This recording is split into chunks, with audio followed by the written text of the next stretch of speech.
Ligji për krijimin dhe funksionalizimin e përmbaruesve privat ka hyrë në fuqi me 31 janar të vitit 2013. Përmbaruesve privat ju janë besuar autorizime publike si shërbime të palëve përkatësisht të kreditorëve. Pohoi Gzim Gjoshi, zyra të cilit ushtron një veprimtari të tillë në Gjakov.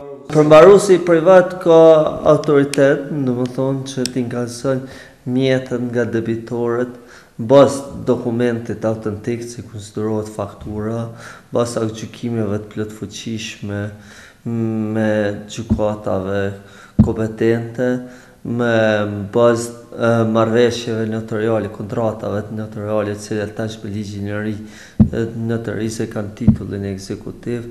Në të njëjtën kohë, përmbaruesit privat konsiderohen si lehtësues të punës së gjyqësorit të Kosovës. Është një lehtësim për gjykatën, se lëndë cilat gjenden në gjykatë me kërkesën e kreditorit mund t'i bartën përmbaruesit privat. Dhe procedura fillon në stadin ku ka mbetë. Po ashtu me ligjin e ri të procedurës përmbarimore, me nuk lihet mundësia që lëndë të dërgohen në gjykatë.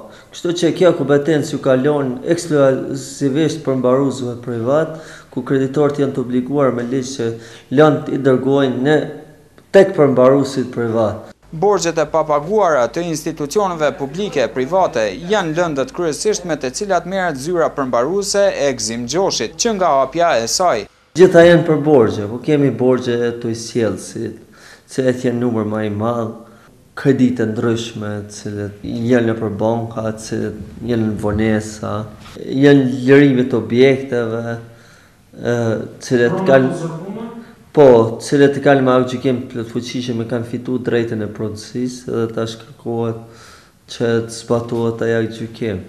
Nga nëntori viti 2014 deri në korrik të këtij viti, zyra përmbaruesit Gjoshi ka pranuar 688 lëndë. Prej tyre deri me tani janë zgjidhur 64 lëndë. Shuma mjeteve të kthyera kreditorëve kap vlerën e mbi 239.000 eurove. Pohoi ai.